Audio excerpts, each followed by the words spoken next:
Hello बच्चों, तो कैसे हैं आप लोग? बिल्कुल ठीक होंगे और इस लॉकडाउन में घर में रह के बड़े मज़े से पढ़ाई कर रहे होंगे। ठीक है, तो हम लोग जो स्टार्ट किए थे लाइन एंड एंगल, वो आज लास्ट टॉपिक है angle sum property of a triangle. ठीक है, आज मतलब कि हम लोग ट्रायंगल का जो होगा वो स्टार्टिंग, मतलब ट्रायंगल कैसे बना, उसमें एंगल क्यों आया, इसके बारे में हम लोग देखेंगे। क्या बच्चों? ठीक है, तो सबसे पहले देखिए क्या आ रहा है ना कि लाइन एंड एंगल से ही तो हमारा ट्रायंगल डेवलप हुआ है। ठीक है, तो लाइन और एंगल से डेवलप हुआ है, इसका मतलब कि पहले तो दिमाग में लेना है ना कि लाइन और ट्रायंगल का क्या रिलेशन होगा, लाइन और ट्रायंगल का क्या रिलेशन होगा। ट्रायंगल मतलब तीन एंगल, जिसमें कि तीन एंगल, सबसे पहले तो दिमाग में आ रहा है ना ट्राई एंगल, तीन एंगल से जो बने होंगे, जिसमें तीन एंगल होगा वो ट्रायंगल होगा। और तीन एंगल कब बनेगा? तीन एंगल तब बनेगा जब तीन लाइन हमारा क्या होगा, वो क्लोजली पैक होगा। जब क्लोजली पैक होगा, जब तीन लाइन, एक लाइन, दो लाइन, तीन लाइन, ठीक है, जब वो कंप्लीटली क्लोजली पैक्ड होगा तो वो हमारा बन जाएगा ट्रायंगल।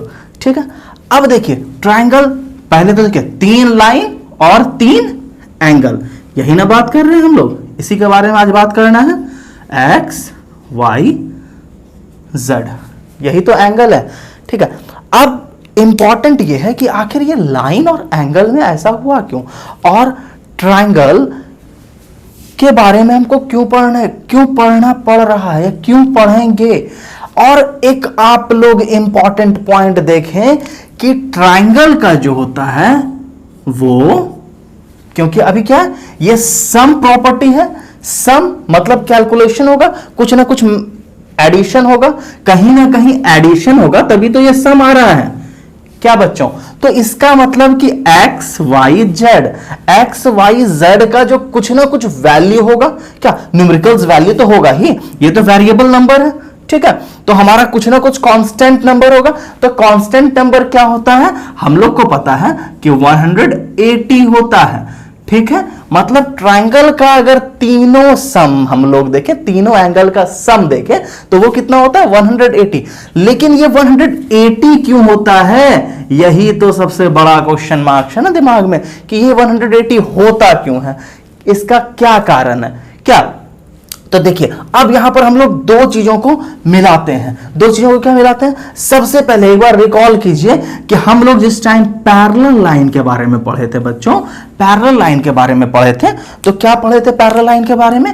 पैरेलल लाइन के बारे में पढ़े थे कि जब भी हमारा दो पैरेलल लाइन होगा, जब भी दो पैरेलल लाइन होगी, एक दूसरे आमने सामने होगा, तो उस पर जब एक ट्रांसवर्स लाइन, मतलब कि ट्रांसवर्सल, जब एक लाइन इंटरसेक्ट, दोनों को इंटरसेक्ट करता है, तो क्या कहते हैं उसको?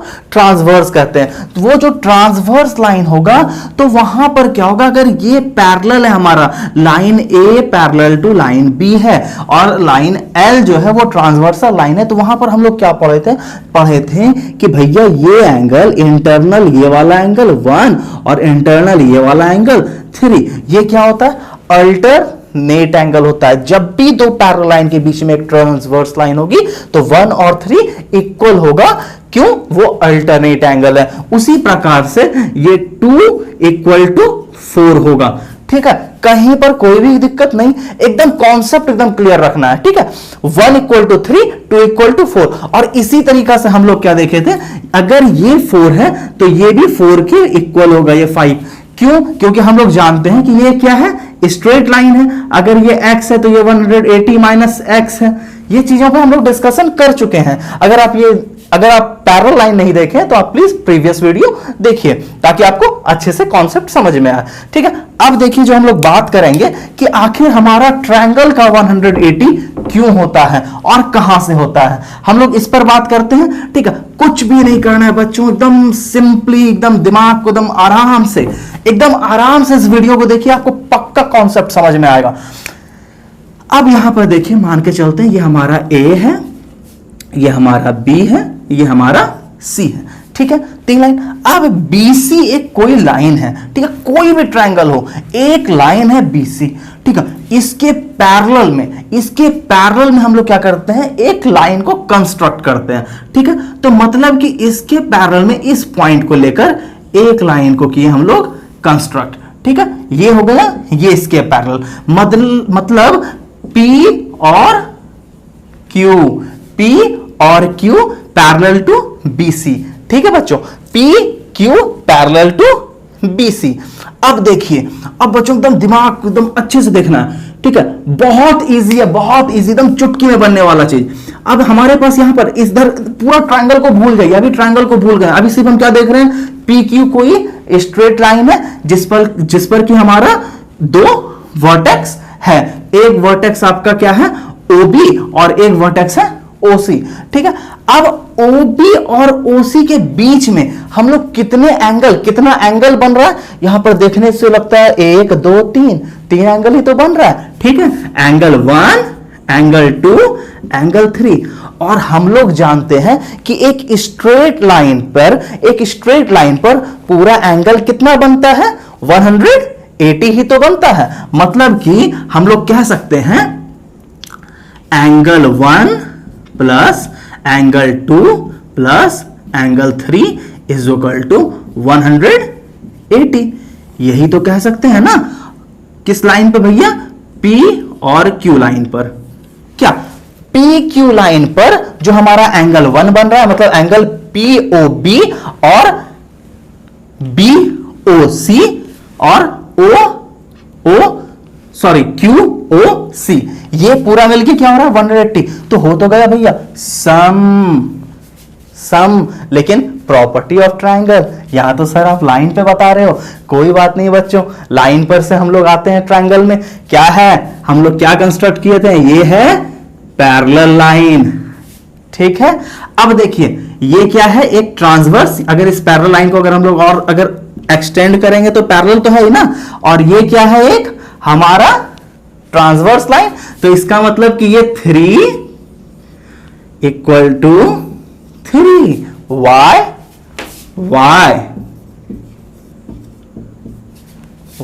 Because this is an alternate angle.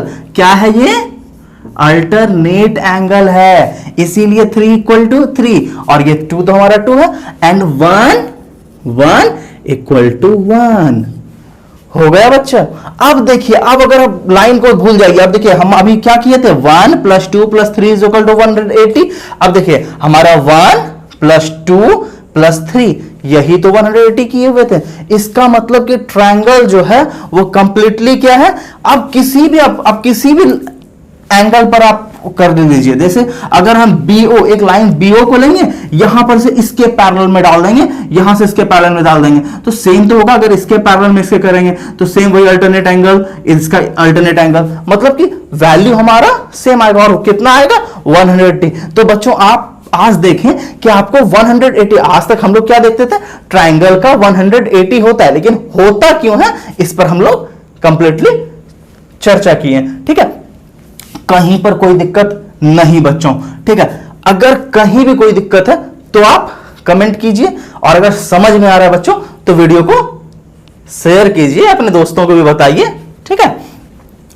अब देखिए अब हम लोगों को क्या क्वेश्चन क्या आएगा, देखिए क्वेश्चन क्या आएगा ना, हम लोग सिंपली देखते हैं।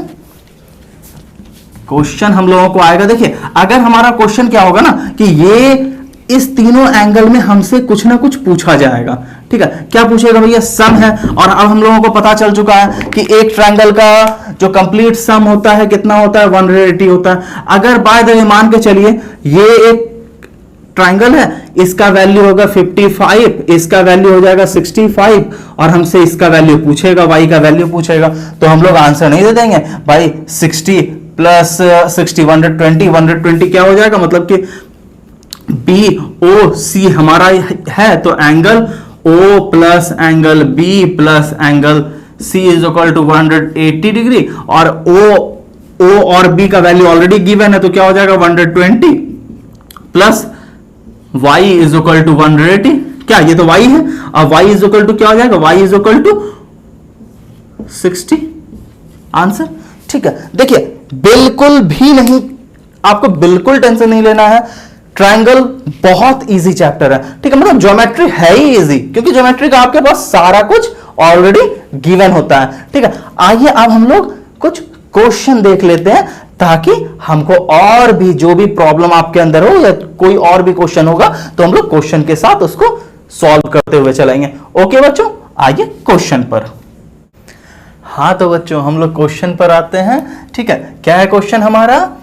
एनसीईआरटी का क्वेश्चन नंबर 1 है QP and RQ of triangle PQR। देखिए हमारे पास एक ट्राइंगल गिवन है PQR, एक ट्राइंगल गिवन है और जिसमें कि OP and OR of the इतना produce to point S and T, मतलब कि एक ट्राइंगल क्या किया, P और Q, मतलब कि OP और RQ प्रोड्यूस करता है लाइन को। P कहां पर करता है? S पर, ठीक है। OP S तक प्रोड्यूस करता है और RQ T पर प्रोड्यूस करता है। यह हमारा क्वेश्चन है। रिस्पेक्टिवली इफ, अगर हमारा एंगल, ठीक है, ये एंगल है, angle SPR is equal to 135, मतलब SPR is equal to 135 given है and angle PQT is equal to 110, PQT equal to 110 दिया। तो हमसे पूछ क्या रहा है? पूछ रहा है एंगल PRQ। ये तो बच्चा एकदम हलवा है, हलवा, ठीक है, आप तो इसको ऐसे ही बना लोगे। ये x का वैल्यू हमसे पूछ रहा है। अब क्या है बच्चों, SPQ एक स्ट्रेट लाइन है, स्ट्रेट लाइन होगा तो अगर ये 135 होगा तो ये कितना होगा बच्चों? ये कितना होगा? ये हो जाएगा आपका 45। हाँ बिल्कुल 45 ही तो होगा। 135 5 40 40 180, ठीक है, मतलब कि ये 45 हो गया। अब इसको आपको देखिए, अब ऐसे नहीं लिखना है, आपको कंप्लीटली वर्ड के साथ लिखना है, वाई क्यों किंतु परंतु। यह हम आपको बता चुके हैं प्रीवियस क्लास में कि किस तरीका से लिखा जाता है, ठीक है। हम लोग यहाँ पे डायरेक्ट काम कर रहे हैं, ठीक है। ये अगर 110 तो ये भी तो स्ट्रेट लाइन है ना, TQR is a straight line, so that this is a 180 and we have given that given angle क्या है, PQ, T is given, ठीक है। 110 तो 180 में 110 जाएगा, क्या हो जाएगा? 70। हमारे पास दो एंगल आ गया और तीसरा एंगल तो हम लोग अभी जस्ट पढ़ ही थे। ट्रायंगल में क्या होता है? तीनों एंगल का सम होता है। लेकिन अब इस क्वेश्चन को बना, ये क्वेश्चन तो बन गया, चलिए कोई दिक्कत नहीं है, बनाइए।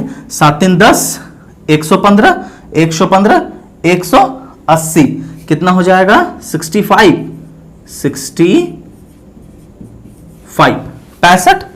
कोई दिक्कत नहीं बच्चों, ये तो हमारा चलिए बन गया, ठीक है। अब हम लोग वर्क करते हैं, किस पे वर्क करेंगे?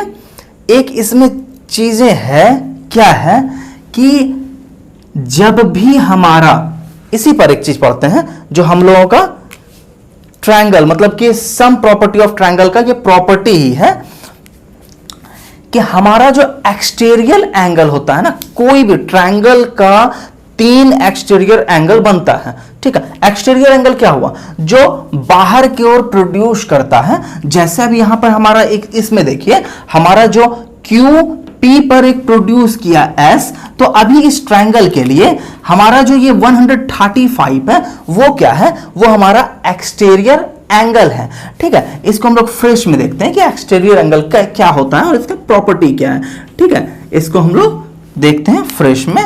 इसका प्रॉपर्टी बहुत ही सिंपल है, कुछ भी नहीं है, ठीक है। वो तो एकदम, मैंने आपको बोला ही कि ट्रायंगल तो चैप्टर है ही हलवा, ठीक है। ABC। तो हमारा एक्सटीरियर एंगल के प्रॉपर्टी में क्या कहता है बच्चों कि अगर हमारा कोई भी ट्रायंगल, नहीं मैं इसको साफ ही कर देता हूं ना ताकि आपको कंप्लीटली अच्छे से समझ में आए। ये वाला क्वेश्चन तो हो गया ना, आपको कोई दिक्कत नहीं है, ठीक है। ये वाला 180 में इसको किए, फिर 180 में इसको माइनस किए, इस दोनों, और पूरे ट्रायंगल का सम क्या होता है? 180 होता है। इस दोनों को ऐड किए, फिर x का वैल्यू किस तरीका से होगा? Angle P plus angle Q plus angle R is equal to 180। इसका वैल्यू रखेंगे और 180 में माइनस कर देंगे, हमारा हो जाएगा, ठीक है। हम लोग एक बार एक्सटीरियर एंगल का प्रॉपर्टी देख लेते हैं, फिर हम लोग क्वेश्चन नंबर 2 पे डिस्कस करेंगे, ठीक है। इसलिए एक्सटीरियर एंगल का हम लोग प्रॉपर्टी देखेंगे क्योंकि ये है इसी का एक छोटा सा पार्ट, ठीक है। छोटा सा पार्ट क्या है?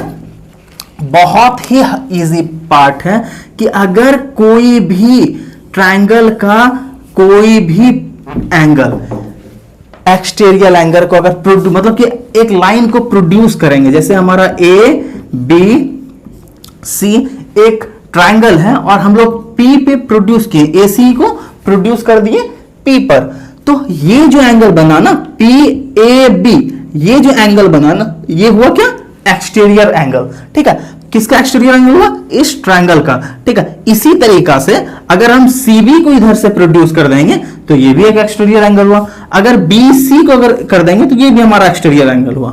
ठीक है, कहता क्या है, और हमारा ये ट्रायंगल तो है ही, मतलब एक्स वाई जेड, ये तो हमारा एंगल है ही। ठीक है, कहता क्या है कि एक्सटीरियर एंगल जो भी होगा वो सामने वाला दोनों एंगल का सम होगा। ये भी तो एकदम स्ट्रेट लाइन के प्रॉपर्टी को ही फॉलो कर रहा है। ठीक है, ये भी स्ट्रेट लाइन के प्रॉपर्टी को फॉलो कर रहा है, ऑब्वियसली होगा ना। मान के चलिए इस x का वैल्यू, अगर इस x का वैल्यू हमारा 70 होगा, x का वैल्यू अगर 70 होगा, तो ओवरऑल हमको y और z का वैल्यू नहीं पता है, बिल्कुल नहीं पता है, y प्लस z का वैल्यू हमको नहीं पता है, लेकिन हम ये तो कह सकते हैं ना कि भैया y plus z is equal to कुछ तो होगा। कितना होगा भैया, तो भैया 180 माइनस 70 जो भी होगा वही x प्लस y का वैल्यू होगा, और 180 माइनस 70 कितना हो जाता है भैया, 110। क्या दोस्तों समझ में आ रहा है ना, तो y प्लस z का वैल्यू क्या हो जाएगा, 110। अब देखिए, जब हमको पता चल गया कि इस ट्रायंगल में इस दोनों का सम 110 है। ठीक है, और अभी एक्सटीरियर एंगल नहीं आ रहा है, लेकिन फिर भी ये तो हम लोग अभी जान ली कि 110 है, लेकिन अब आइए हम लोग इस स्ट्रेट लाइन में इस एंगल का भी कोई जरूरत नहीं है, इस एंगल के बारे में कोई डिस्कशन नहीं करेंगे, बस स्ट्रेट लाइन पे आइए। अगर ये अब स्ट्रेट क्या है, पी ए सी एक स्ट्रेट लाइन है जिस पर कि हमारा ए बी एक वर्टेक्स है। ठीक है, या ए बी एक लाइन है, इंटरसेक्ट कर रहा है ए पर। ठीक है, अब ए पर अगर इंटरसेक्ट कर रहा है तो हमारे पास हो जाएगा दो एंगल मिलेगा, एक एंगल ये मिल गया और एक एंगल ये मिल गया, एक एंगल पी ए बी और एक एंगल सी ए बी, यही तो होगा एंगल। ठीक है, अब हमारे पास ऑलरेडी गिवन क्या है, एक एंगल गिवन है, एक्स का वैल्यू गिवन है 70, और स्ट्रेट लाइन क्या होता है 180 होता है ना, 180 माइनस 70। देखिए, इतना बोलने का क्या मतलब था कि आपको कम से कम कॉन्सेप्ट आपका अगर आज क्लियर होगा तो आप नेक्स्ट जो क्वेश्चन बनाओगे, कोई भी क्वेश्चन हो, आप बहुत आराम से बना लो। ठीक है, इसके बारे में तो हम लोग पढ़े थे, क्या होता है 110 क्योंकि 180। तो ओवरऑल देखिए, यही तो हमारा हुआ z plus y is equal to 110, already given है। इसी तरीका से सबका होगा, अगर ये एक्सटीरियर एंगल के बारे में पढ़ेंगे तो इस दोनों का सम होगा, इस एक्सटीरियर एंगल के बारे में देखेंगे तो इस दोनों का सम होगा। ठीक है बच्चों, देखिए एक्सटीरियर एंगल यही होता है, मतलब कि कोई भी एक्सटीरियर एंगल, आपको ये याद रखना है, कोई भी एक्सटीरियर एंगल, ट्रायंगल का जो एक्सटीरियर एंगल होगा वो सामने वाले दोनों एंगल का सम होगा। ठीक है, हो तो क्या, सम ऑफ प्रॉपर्टी। ठीक है, कोई दिक्कत बच्चों।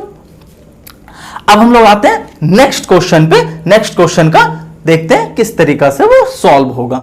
हाँ बच्चों, इस क्वेश्चन में तो और भी कुछ नहीं, इसमें तो हम लोगों को सारा चीज गिवन है। मैं सारा क्वेश्चन नहीं लिखा हूं, मैं सिर्फ गिवन को लिखा हूं और आपके फिगर को बनाया हूं। ठीक है, अगर होगा तो मैं क्वेश्चन को नीचे में दे दूंगा।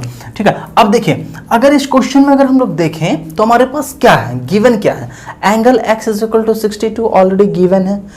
एक ट्रायंगल में 3 एंगल है जिसमें कि एंगल एक्स वाई जेड ये तो ऑलरेडी गिवन है। ठीक है, मतलब 2 एंगल तो हमारे पास ऑलरेडी गिवन है।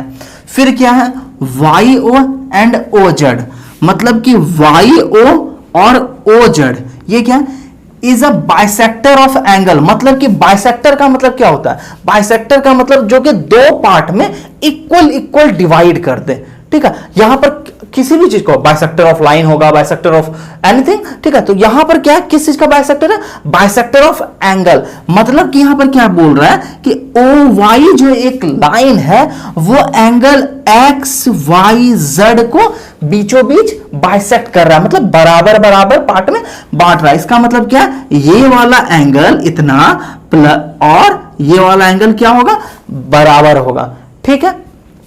ठीक उसी तरीका से इधर का भी ये एंगल बराबर ये एंगल होगा, यही तो हमसे पूछ रहा है। अब क्या बोल रहा है कि find angle O Z Y, O Z Y, O Z Y, O Z Y, मतलब कि हमसे ये वाला एंगल पूछ रहा है, ठीक है, हमसे ये वाला एंगल पूछ रहा है। अगर ये एंगल पूछ रहा है बच्चों, तो अगर एक्स जेड वाई हमको वैल्यू आ जाएगा, उसको बाय 2 कर देंगे, क्योंकि ये तो ओजेड तो बाइसेक्टर है ना, अगर उसको बाय 2 कर देंगे तो हमारा वैल्यू नहीं आ जाएगा, बिल्कुल आ जाएगा। और जबकि हमारे पास क्या दिया हुआ, दो वैल्यू तो ऑलरेडी गिवन है पूरे ट्राइंगल में। अगर इसको अगर देखें तो हमारे पास दो वैल्यू हमारे पास गिवन है, 62 और 54। कितना हो जाएगा, मतलब angle x plus angle y plus angle z equal to 180। क्या कोई दिक्कत? अब एंगल x और y का वैल्यू तो गिवन है, 62 plus 54 plus angle z equal to 180। क्या, और ये कितना हो जाएगा, 6 5 11 108, मतलब कि 108 plus angle z is equal to 180। ठीक है, अब 180 में इधर माइनस कर दें तो क्या हो जाएगा, हमारे पास 72 आ जाएगा। तो angle z is equal to कितना हो गया, एंगल यहीं पे लिख देता हूं, angle z is equal to 72। क्या, अब जब हमारे पास कंप्लीट x z y आ गया बच्चों 72, तो हमारा एक एंगल हम इसको बाइसेक्ट कर देंगे ना, 72/2 क्या हो जाएगा, 36 हो जाएगा ना, 36। मतलब क्या आ गया हमारा एक वैल्यू, 36। अब देखिए, अगर हमारे पास 36 आ गया, एक ये वाला value angle O Z Y अगर 36 आ गया, तो हमसे दूसरा क्या पूछ रहा है question, angle Y O Z, मतलब कि ये वाला एंगल पूछ रहा है, ये वाई पूछ रहा है हमसे। अरे भाई क्या दिक्कत है, ये तो 54 गिवन ही था, एक्स वाई जेड तो गिवन ही था, और ये बाइसेक्टर है, इसका मतलब इसको हाफ हाफ डिवाइड कर देंगे तो कितना हो जाएगा यहां पर हमारा 27। क्या 27 होगा, 54 का हाफ 27। ठीक है, अब देखिए 27 प्लस 36 क्या हो जाएगा, 27 प्लस 1। अब यहां पर देखिए, अब तो ये मैं बताऊंगा नहीं, अब आपको बनाना है। ठीक है, इस पूरे ट्रायंगल को देखिए, 27 प्लस 36, और इस पूरा ट्रायंगल कितना हो जाएगा, 180 में माइनस कर देंगे, हमारा सॉल्यूशन हो जाएगा। इसी तरीका से बच्चों आपका क्वेश्चन नंबर 3 भी है, और जो भी इस तरीका का क्वेश्चन होगा वो तो अब आपको बनाना है। ठीक है, अब आप अगर कुछ नहीं बनाओगे, आप और हम मिलकर ही इस पूरे क्वेश्चन को सॉल्व करेंगे, और मैं देखता हूं कि कौन सा और अलग कॉन्सेप्ट का अगर कोई क्वेश्चन होगा तो मैं उसको सॉल्व करूंगा। ठीक है, तो आते हैं नेक्स्ट क्वेश्चन की ओर। हाँ तो बच्चों, एक क्वेश्चन है, मुझे पता है कि अब कोई भी क्वेश्चन ऐसा नहीं बचा जो आप नहीं बना पाओगे, लेकिन फिर भी मैं एक क्वेश्चन पर डिस्कशन कर रहा हूं जिसको आप अच्छे से कॉन्सेप्ट देखिए।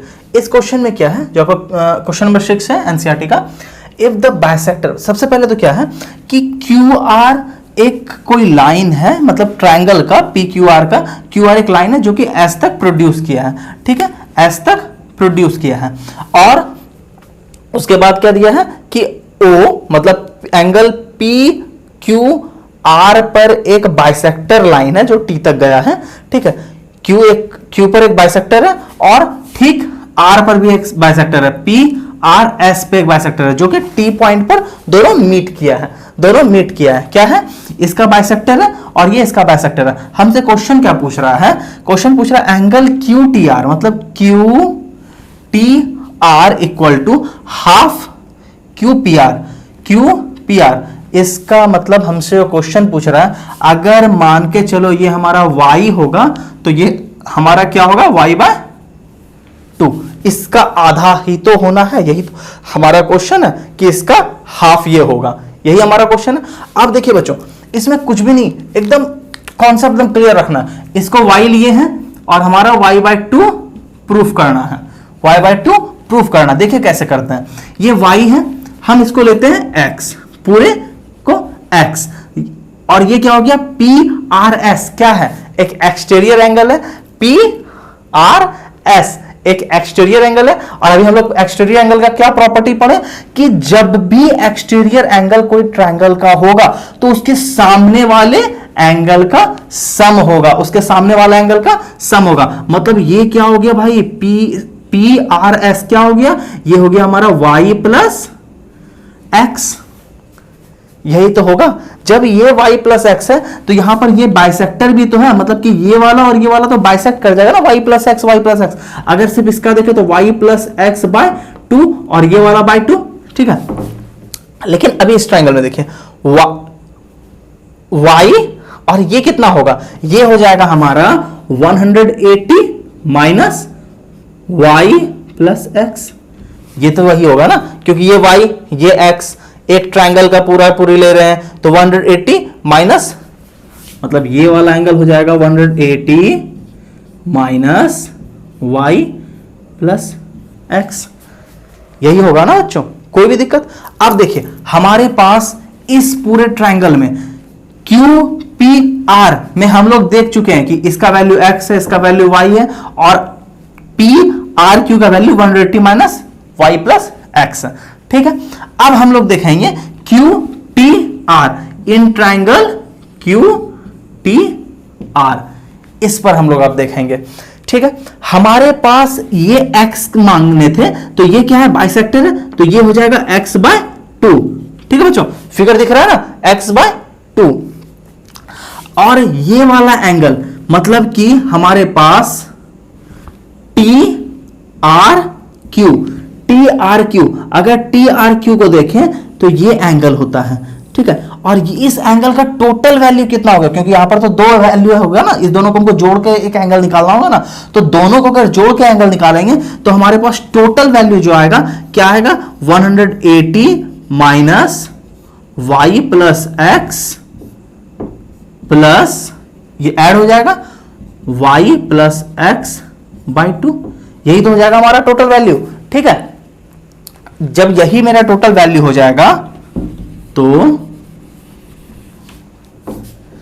इस पूरे ट्रायंगल में देखिए, इस पूरे ट्रायंगल में अभी इसको y को हम लोग मान लेते हैं t, कोई दिक्कत नहीं, y/2 को t मान के चलते हैं ताकि उसको प्रूफ करें। अब ये वाला एंगल आ गया मेरे पास, r का एंगल हम लोग ऑलरेडी यहां पे लिख चुके हैं, ठीक है। इसको अगर छोटा करेंगे तो क्या हो जाएगा, 180 तो रह जाएगा, y+x/2 है और y+x है, तो मतलब कि ये क्या हो जाएगा, हाफ, इसमें सब्सट्रैक्ट हो जाएगा ना, सब्सट्रैक्ट होकर क्या हो जाएगा, 180 माइनस y+x/2, यही तो बच जाएगा, ये पूरा 1 और ये हाफ है, तो ये तो हाफ हो जाएगा ना, मतलब कि हमारे पास इसका वैल्यू 180 माइनस y+x/2 आ गया। अब पूरे ट्रायंगल में देखते हैं, अब पूरे अगर ट्रायंगल में अगर देखा जाए तो हम सारे चीजों को ऐड करना होता है, ये x/2 क्या, TQR x/2 plus value TRQ plus ये वाला TQTR कितना है, small t is equal to 180। क्या कोई दिक्कत, कहीं पर कोई दिक्कत, समझ में आ रहा है ना, क्या है x/2 और इसका पूरा वैल्यू लाए t इज इक्वल टू 180। हमको t का ही तो वैल्यू चाहिए, देखिए अब t का वैल्यू ये हो गया भैया कैंसिल आउट, 180 कैंसिल आउट, ऐसे नहीं कैंसिल आउट करना है, आपको अच्छे से लिखना है, हम तो यहाँ पे सिर्फ समझाने के लिए लिख रहे हैं ना, ठीक है। अब यहां पर अगर ये चीजें हो चुकी है, हमारे पास बच गया x/2 माइनस y प्लस ये हमारे पास बच गया x/2, ठीक है बच्चों, x/2 माइनस, अगर ये इस तरीका से तो हम इसको y/2 माइनस x/2 भी लिख सकते हैं, क्या ये तो माइनस अंदर जाएगा तो माइनस ही हो जाएगा, plus t is equal to 0, क्योंकि 180 तो कैंसिल आउट हो चुका है, ऑलरेडी कैंसिल हो चुका है। ठीक है, अब हमारे पास देखिए x/2 cancel out, x/2 cancel out, हमारे पास क्या बच गया minus y/2 plus t is equal to 0, और t इक्वल टू, अगर ये माइनस वाले वैल्यू को इधर 0 की ओर लेके चले जाए तो क्या हो जाएगा मेरे पास y/2 हो जाएगा ना बच्चों, t is equal to y/2, यही तो हमको बच्चों प्रूफ करना था, t is equal to y/2 हो गया बच्चों। ठीक है, देखिए ये बहुत इजी है, बहुत इजी। आप अगर बनाओगे ना, सिर्फ कॉन्सेप्ट देखना है कि किस एंगल को किस तरीका से करना है, आपका ये कंप्लीट चैप्टर हो चुका है खत्म, लाइन एंड एंगल आपका कंप्लीट हो चुका है। ठीक है, और इस पर हम लोग हर एक टॉपिक को बहुत ही बारीकी से देखे हैं। ठीक है बच्चों, अगर आपको समझ में आ रहा है तो थम्स अप एंड शेयर। ठीक है, और बच्चों अब इसके बाद जो आपका एक चैप्टर है ज्योमेट्री का ट्रायंगल, वो हम लोग स्टार्ट करेंगे ताकि आपको इस पूरे ज्योमेट्री सेक्शन का हर एक पार्ट समझ में आए। ठीक है, और सिर्फ ये नहीं है कि आपके ये 9th क्लास पर वर्क करेगा बच्चों, आप बिल्कुल बिलीव करो ये आपको हर जगह काम देगा। कभी आप जब आगे जाओगे तो एक एडवांस मैथमेटिक्स करके एक नया टॉपिक को सटा देता है कि हाँ भाई इसको पढ़ना है, लेकिन कुछ नहीं, अगर आज आपका बेस क्लियर है ना तो आप आगे कोई भी क्वेश्चन हो, कोई भी एग्जामिनेशन में बैठो, आपको बहुत इजी लगेगा, काफी ज्यादा इजी लगेगा। ठीक है, बाकी बात होती रहेगी हमारे और आप में, आप बिल्कुल बने रहिए हमारे साथ। तब तक के लिए बाय बाय, जय हिंद, वंदे मातरम।